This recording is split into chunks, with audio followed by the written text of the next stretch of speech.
नमस्कार मित्रांनो, माझं नाव संजय. माझे वय 22 वर्ष आहे आणि मला कामाची खूप गरज होती.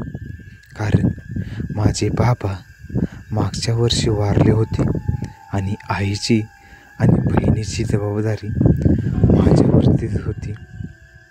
त्याचवेळी माझ्या ओळखीच्या माणसाने एका कामाबद्दल सांगितलं. आत्महत्या केलेल्या, खून झालेल्या किंवा रहस्यमय मृत्यू झालेल्या मृतदेहाला टेम्पोमधून पोस्टमॉर्टमसाठी जिल्ह्याच्या हॉस्पिटलमध्ये घेऊन जायचे.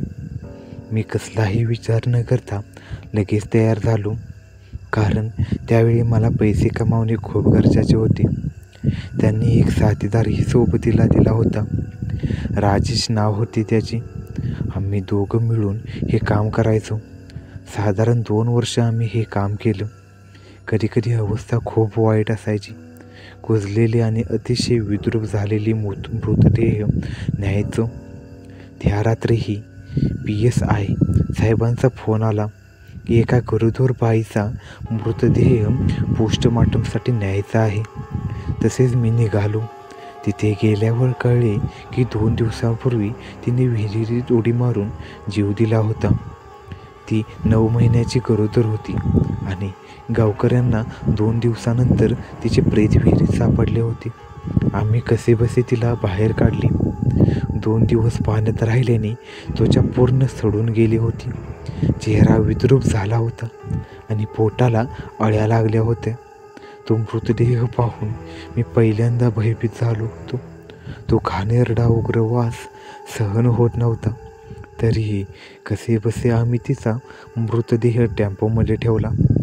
मागचा दरवाजा बंद करण्याआधी तिच्याकडे एकदा निरखून पाहिलं तर असे जाणवले की ती माझ्याकडे क्रूरपणे पाहते आणि तिला इथून जायचेच नाही आहे. मला साधारण 25 किलोमीटर प्रवास करून तो मृतदेह पोस्टमॉर्टमसाठी डॉक्टरांच्या स्वाधीन करायचा होता. त्यात नेमका माझा साथीदार राजेश माझ्यासोबत नव्हता. मी साहेबांना विनंती केली की हवे तर पैसे कमी द्या, पण कोणी सोबत पाठवा. इतक्या रात्री दुसऱ्या कोणाला शक्य नव्हती, म्हणून ते म्हणाले की मीच येतो तुझ्यासोबत. मला जरा धीर आला. वेळ न दवडता आम्ही त्या ठिकाणाहून निघालो. प्रवासात आमच्या गोष्टी रंगल्या. अधूनमधून त्यामागे लक्ष गेले की धडकी भरल्यासारखे व्हायचे आणि जीव अगदी कंठाशी यायचा. असे करत करत साधारण 2:45 व्हायला आली. साहेबांचाही डोळा लागला. मी नीट लक्ष देऊन ड्रायव्हिंग करत होतो.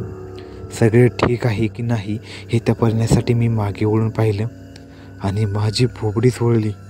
त्या बाईचा मृतदेह स्ट्रेचरसहित हवेत तरंगत होता. पुढच्या क्षणी हँडलवरून माझा ताबा सुटू लागला, कारण गाडी खूप जोरात हलू लागली. दणके बसत असल्याने साहेबांनाही जाग आली, पण त्यांनी मागे वळून पाहिलेच नाही.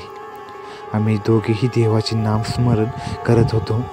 आम्हाला आता आत किंचाळ्या ऐकू येऊ लागल्या, पण आम्ही एकदाही मागे वळून पाहिलं नाही. बहुतेक स्ट्रेचरवरून सुटण्याचा प्रयत्न ती करत होती. आम्ही हिंमत एकवटून तसेच बसून राहिलो. मी जीव मुठीत धरून गाडी चालवत राहिलो. साधारण 3:45ला आम्ही जिल्ह्याच्या हॉस्पिटलला जाऊन पोचलो. तोपर्यंत मागची हालचाल पूर्णपणे थांबली होती. आम्ही तो मृतदेह डॉक्टरांच्या स्वाधीन केला आणि सुटकेचा निश्वास सोडला. त्या रात्रीनंतरची पहाट पाहायला मिळेल असे वाटलेही नव्हते, पण परमेश्वरांच्या कृपेने आम्ही यातून सुखरूपपणे बाहेर पडलो. या घटनेनंतर मात्र मी ड्रायव्हिंग कायमची सोडून दिली. तर ही स्टोरी तुम्हाला आवडली असेल तर चॅनलला सबस्क्राईब करा आणि अशाच गोष्टींसाठी बेल आयकॉनलाही दाबून टाका. धन्यवाद.